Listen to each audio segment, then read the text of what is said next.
Hello friends, welcome to my YouTube channel chemistry by Satya. आज मैं आप लोगों को हाइब्रिडेशन के बारे में बताऊंगा। यह बहुत इंटरेस्टिंग टॉपिक है। इस टॉपिक से अधिकतर क्वेश्चन कॉम्पिटिटिव एग्ज़ाम में पूछे जाते हैं। चलिए अब हम शुरुआत करते हैं और सबसे पहले हम यह समझने की कोशिश करेंगे कि हाइब्रिडेशन होता क्या है। Intermixing of atomic orbitals of same or nearly same energy to gives new orbitals of exactly same energy। अब हम डिफिनेशन को अपने तौर पर समझते हैं। कहने का मतलब है एटॉमिक ऑर्बिटल्स का मिलना और न्यू ऑर्बिटल्स का फॉर्म्ड होना, यही हाइब्रिडेशन कहलाता है। अब जैसे में एटॉमिक ऑर्बिटल्स में हम बात करते हैं, हमारे पास ऑर्बिटल्स 4 होते हैं मेनली, एस, पी, डी और एफ। अब यह चारों ऑर्बिटल्स का सेम एनर्जी एक दूसरे से इंटरमिक्स होते हैं और नया ऑर्बिटल्स का फॉर्मेशन होते हैं। अब हम समझते हैं, जैसे मेरे पास 1s और 1p है। जब यह दोनों एटॉमिक ऑर्बिटल्स दोनों का एनर्जी सेम है और दोनों इंटरमिक्स करता है तो हमारे पास फॉर्मेशन हुआ sp का। अब 1s प्लस 2p, 1s एक s का और 2 p का, तो जब 1s और 2p इंटरमिक्सिंग किया तो हमारे पास फॉर्मेशन हुआ sp2, sp2 और sp2। 1s plus 3p, 1s और 3p का, तो जो फॉर्मेशन हुआ वो हुआ बाबू sp3। 1s plus 3p plus 1d, तो 1s हुआ, p कितने हैं 3 और d कितने 1, तो क्या चीज़ का फॉर्मेशन होगा बाबू sp3d। इस प्रकार से हम बोल सकते हैं 1s plus 3p plus 2d, तो ये क्या चीज़ का फॉर्मेशन होगा sp3d2। इसी प्रकार से ऐसा भी हो सकता है 1s plus 3p plus 5d, तो क्या होगा sp3d5। ये हमें न्यू ऑर्बिटल्स मिले, इंटरमिक्सिंग ऑफ s, p और d। यहाँ तक तो हमने समझ गया कि हाइब्रिडेशन क्या होता है, एटॉमिक ऑर्बिटल्स का मिलना और न्यू ऑर्बिटल्स का फॉर्मेशन होना। हम लोग इसी लेक्चर में हम लोग ट्रिक पढ़ेंगे कैसे हम हाइब्रिडेशन को विद इन अ सेकेंड में निकाल सकते हैं। आप लोग मेरे साथ बने रहिए। इफ़ मैंने एक बात आपको हमने लिख दिया कि जब z इक्वल टू 2 हो, z इक्वल टू 2 हो तो जो हाइब्रिडेशन आएगा बाबू वह sp है। क्या होता है 2 3 4 5 6, मैं आपको बताऊंगा। यदि z बराबर 2 हो तो इसका हाइब्रिडेशन sp होगा और जो इसका ज्योमेट्री होगा, इसका जो ज्योमेट्री होगा वह होगा लीनियर।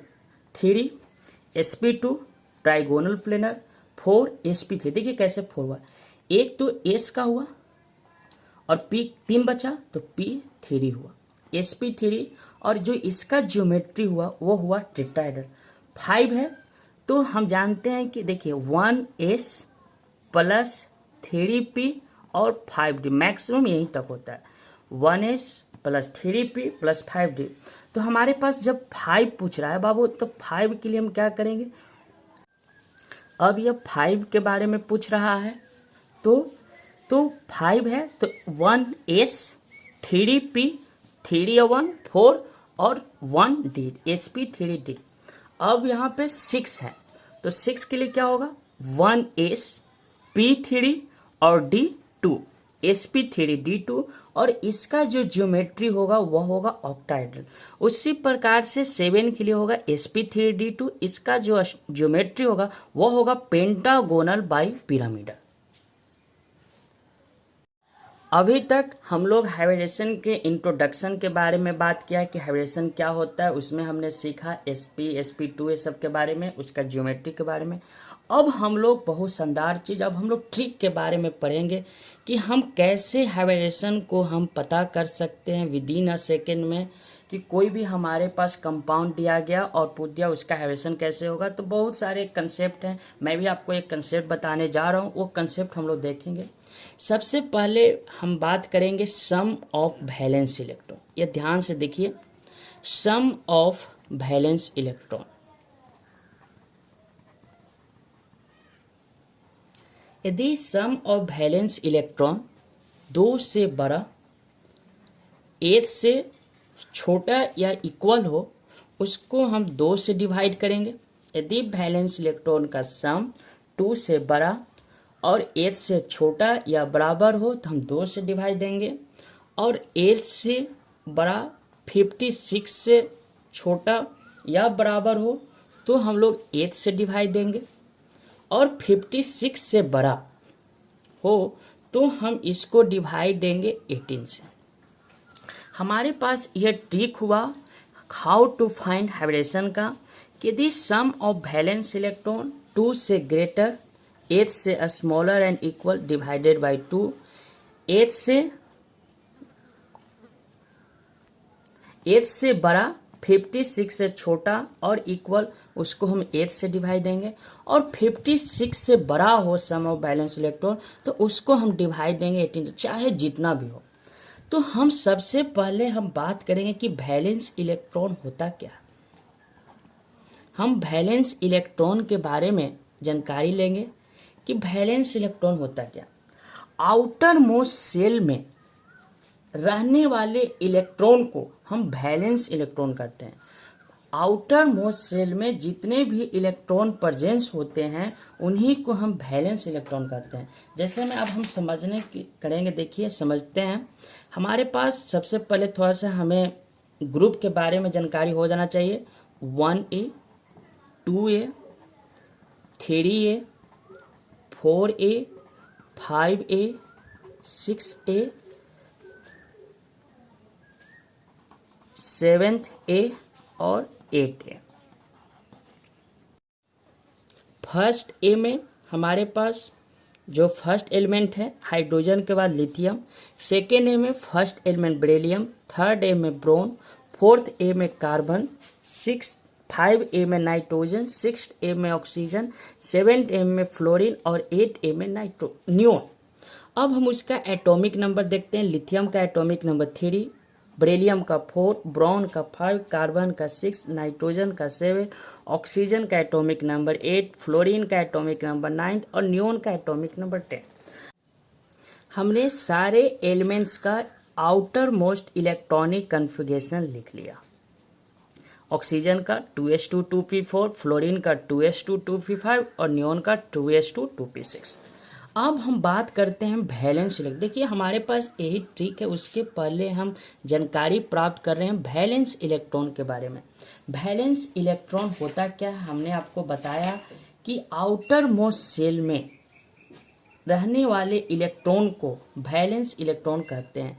तो हम बात करते हैं कि यह 2s1 है, तो इसमें आउटर मोस्ट सेल में 1 इलेक्ट्रॉन है, तो फर्स्ट ए एलिमेंट का वैलेंस इलेक्ट्रॉन 1 होगा। सेकेंड ए में आउटर मोस्ट सेल में प्रेजेंस इलेक्ट्रॉन 2 है, तो इसका 2, 3, 4, 2 और 2 4, 5, 6, 7 और 8। जैसे में अब हमें यदि कोई पूछ दे कि कार्बन का वैलेंस इलेक्ट्रॉन कितना होगा, तो हम देखेंगे कि कार्बन कौन सा ग्रुप में है, 4th ए में है, तो इसका वैलेंस इलेक्ट्रॉन 4 हो गया। यदि हमें पूछ दे कि फ्लोरीन का वैलेंस इलेक्ट्रॉन कितना होगा, तो हम ध्यान देंगे कि फ्लोरीन 7th ए में होता है, इसका इलेक्ट्रॉनिक कन्फिगरेशन 2s2 2p5 या आउटर मोस्ट इलेक्ट्रॉनिक कन्फिगरेशन है, तो इसमें 2 और 5, तो इसका वैलेंस इलेक्ट्रॉन 7 हो गया। मुझे उम्मीद है कि आप लोग को वैलेंस इलेक्ट्रॉन समझ में आ गया होगा। अब हम लोग चलते हैं ट्रिक पे। अब हम लोग एग्जाम्पल बनाते हैं और समझने की कोशिश करेंगे कैसे। अब हम लोग एग्जाम्पल समझते हैं।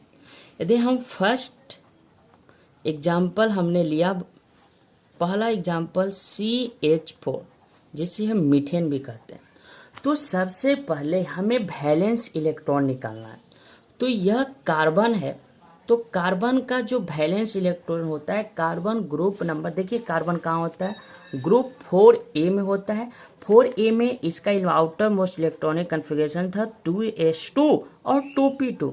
तो इसका जो वैलेंस इलेक्ट्रॉन है क्या है, 4, तो हमने 4 लिख दिया। हाइड्रोजन है, आपको पता होगा कि हाइड्रोजन का वैलेंस इलेक्ट्रॉन 1 होता है, तो 1 गुने कितने हाइड्रोजन है, 4।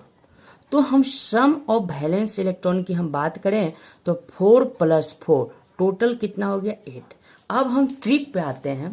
हमने पहले पढ़े थे कि जब सम ऑफ वैलेंस इलेक्ट्रॉन 2 से बड़ा, 8 से छोटा या बराबर, उसको हम किससे डिवाइड करेंगे, 2 से। तो हम यहाँ पे 2 से हमने 8 में डिवाइड किया, 2 4 जा 8, कैंसिल हो गया। अब हमारे पास यह क्या बचा बाबू, 4 बचा। इसको हम बोलते हैं number of orbitals. Number of orbitals हमने आपको बताया था कि यदि z बराबर 4 हो, z बराबर 4 हो, तो इसका हाइब्रिडेशन क्या होगा बाबू, sp3। आप ध्यान से देखिए, z बराबर 4 हो तो इसका हाइब्रिडेशन क्या होगा, sp3। तो यहाँ पे CH4 का, इसमें कार्ब हमेशा सेंट्रल एटम का हाइब्रिडेशन निकाला जाता है। यह बात आप लोग ध्यान दीजिएगा, सेंट्रल एटम का ही हाइब्रिडेशन निकाला जाता है।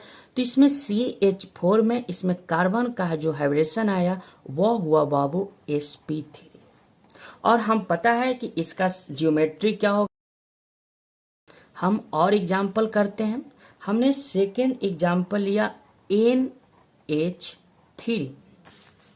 NH3 में हम देखते हैं जो नाइट्रोजन है वह ग्रुप नंबर 5a का, और इसका जो वैलेंस इलेक्ट्रॉन है वह होगा 5।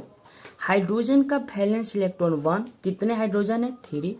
तो सम ऑफ वैलेंस इलेक्ट्रॉन भी क्या हुआ, 8 हुआ। जब 8 है वैलेंस इलेक्ट्रॉन तो हम उसे 2 से डिवाइड देंगे, 2 / 8 तो 4। तो इसमें भी नंबर ऑफ ऑर्बिटल्स क्या आया, 4 हुआ। इसका भी जो NH3 जो है, इसमें नाइट्रोजन का हाइब्रिडेशन sp3 होगा, और इसका भी जो शेप ज्योमेट्री होगा वह लीनियर होगा। आप एक बात ध्यान दीजिए कि ज्योमेट्री और शेप में डिफरेंस होता है। जो ज्योमेट्री होता है वह फिक्स होता है और शेप डिफरेंट होता है। हम अभी ज्योमेट्री का बात करें, अगले वीडियो में हम लोग शेप का बात करेंगे। अब देखिए, जैसे में हम एक और बात, हम लोन पेयर निकालने के लिए भी यहां से हम सीखेंगे। लोन पेयर के हम बारे में भी सीखेंगे कि हम कैसे लोन पेयर को निकालते हैं। तो इसका फॉर्मूला होता है number of orbitals minus surrounding atom. तो नंबर ऑफ ऑर्बिटल्स हम NH3 में हम पता करें कितने लोन पेयर हैं, तो नंबर ऑफ ऑर्बिटल्स कितने हुए, 4। और सराउंडिंग एटम, सेंट्रल एटम को छोड़ के जितने सारे एलिमेंट है वो सब सराउंडिंग एटम है। तो हाइड्रोजन है, कितने हाइड्रोजन, 3, तो 4 - 3।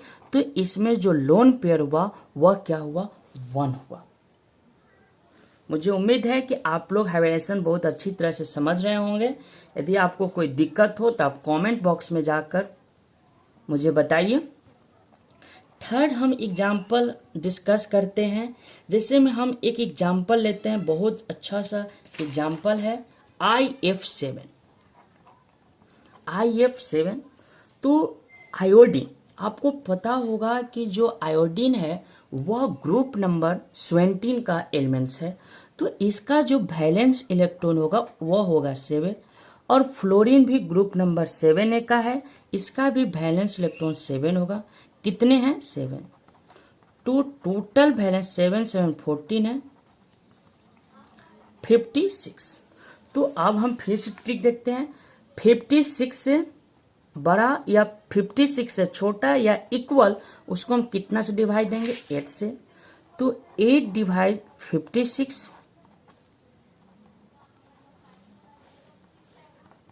तो यहाँ पे नंबर ऑफ ऑर्बिटल्स कितने आए, 7 आए। तो अब हम पता कर सकते हैं कि यदि Z इक्वल टू 7 हो तो हाइब्रिडेशन क्या आएगा, आप लोग देख लीजिए, sp3d3 क्या हो गया, sp3d3। इसमें IF7 में आयोडीन का हाइब्रिडेशन क्या हो गया, sp3d3, और इसका जो ज्योमेट्री होगा वह होगा पेंटागोनल बाइपिरामिडल। अब हम एक और इसी प्रकार से हम किसी भी इनऑर्गेनिक हाइब्रिडेशन को निकाल सकते हैं। हम आपके सामने एक बहुत अच्छा एग्जाम्पल लेके आ रहे हैं जो बहुत अच्छा, XeO3। हमारे पास एक एग्जाम्पल है XeO3 का। देखिए, सबसे पहले जीनोम ग्रुप नंबर 8A का है, इसका वैलेंस इलेक्ट्रॉन 8 हुआ, plus oxygen group number 6A का, इसका वैलेंस इलेक्ट्रॉन 6 हुआ, कितने हैं, 3 हैं, तो 8 + 8 26। अब देखिए, हमने बात किया था 8 से बड़ा, 56 से छोटा या बराबर, उसको 8 से डिवाइड देंगे। 26 इसी में लाई करता है, तो हम 8 को 26 से डिवाइड दिए तो कितना आएगा, 8 3 जा 24। अब देखिए, सबसे बड़ी बात है, यहाँ तो पूरी तरह से कटा नहीं, यहाँ तो पूरी तरह से डिवाइड तो हुआ नहीं। अब जब क्या करेंगे, देखिए सबसे बड़ी ध्यान देने वाली बात है, यहाँ पे जो भी बच जाए, कुछ भी बच जाए, उसको हम मात्र 2 से डिवाइड देंगे, उसको हम मात्र किससे डिवाइड देंगे, ओनली फॉर 2 से। चाहे 9 बच जाए, 10 बच जाए, 12, कुछ भी बच जाए, हम उसे ओनली 2 से डिवाइड देंगे, और 2 2 जा 1, और ओनली एक बार, चाहे यहाँ पर 9 बच जाए तो 2 4 जा 8, और फिर आगे हमको 2 से नहीं डिवाइड देना है, ओनली 1 बार हम 2 से डिवाइड करेंगे। तो अब हम क्या करेंगे, तो हमारे पास टोटल नंबर ऑफ ऑर्बिटल्स क्या हुआ, 3 और 1, तो 3 1 कितना हो गया, नंबर ऑफ ऑर्बिटल्स 4 हुआ, तो इसका हाइब्रिडेशन क्या हो जाएगा, sp3, और ज्योमेट्री क्या हो जाएगा, टेट्राहेड्रल। सॉरी, यहाँ पे इसका शेप लीनियर नहीं, इसका ज्योमेट्री लीनियर नहीं, यह होगा टेट्राहेड्रल। सॉरी, हमने sp3 नहीं, टेट्राहेड्रल मिस्टेक हो गया। sp जब रहेगा उसका ज्योमेट्री लीनियर होगा। मुझे उम्मीद है कि आप लोग ये समझ गए होंगे। एक और हम एग्जाम्पल लेकर आपको हम बताते हैं। जैसे में मेरे पास एग्जाम्पल हो गया ICl2-,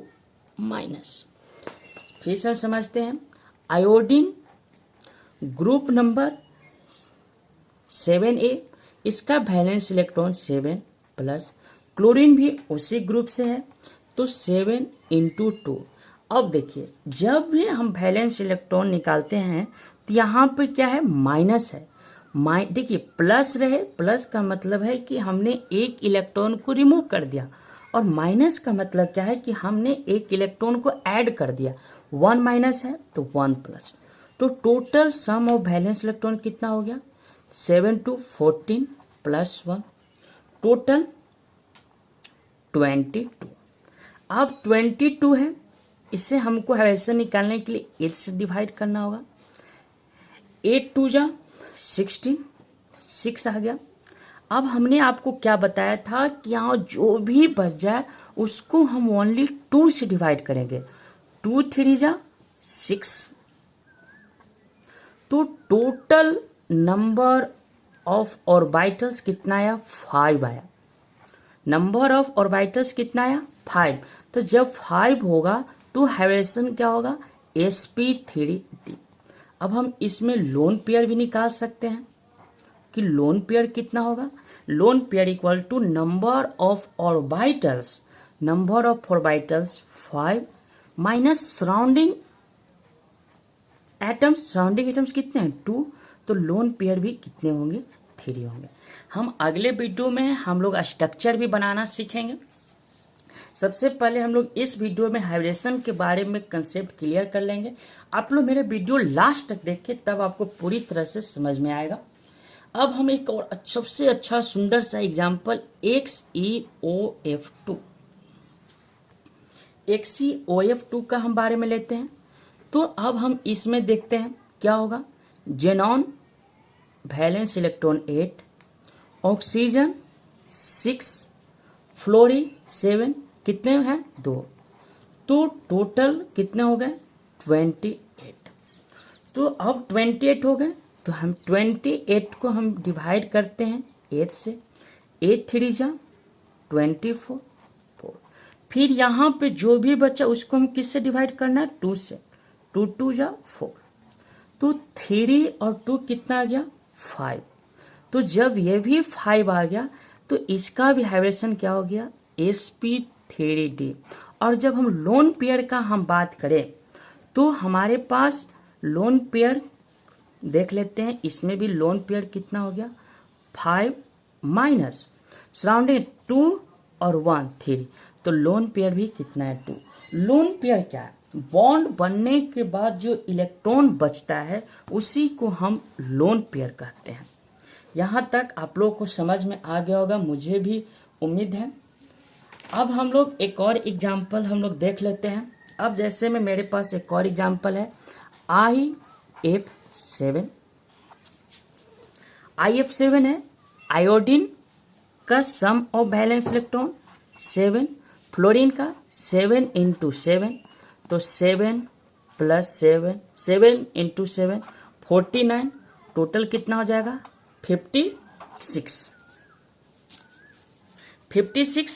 अब हम इसे कितने से डिवाइड देंगे 8 से हम डिवाइड देंगे, तो 8 7 जा 56, तो क्या हो जाएगा sp3d।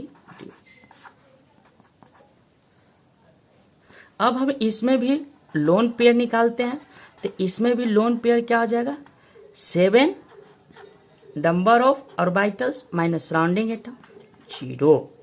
मुझे उम्मीद है कि आप लोग पूरी तरह से यह सीख गए होंगे कैसे हम हाइब्रिडेशन को निकालेंगे। सबसे पहले हम आपको ट्रिक भी बताया कि सबसे पहले हमने सम ऑफ वैलेंस इलेक्ट्रॉन निकालना है। मैंने आपको ये एक चीज़ भी बता दिया कि जब S 2 से बड़ा 8 से छोटा इक्वल 2 से डिवाइड, 8 से बड़ा 56 से छोटा या इक्वल उसको हम 8 से डिवाइड, और 56 बड़ा हो 18 से, वैसे हमने निकाल लिया। और फिर मैंने आपको एक चीज़ और बताया, ऐसे जो सारे जो एग्जाम्पल हैं वहाँ पर यदि कुछ भी बच जाए, जो भी बच जाए उससे हम ओनली 2 से डिवाइड देते हैं, ओनली 1 बार ही डिवाइड देंगे 2 से। उसके बाद मैंने आपको लोन पेयर के ही बारे में समझा दिया। मुझे उम्मीद है कि आप लोगों को बहुत अच्छी तरह से समझ में आ गया होगा। Thank you so much.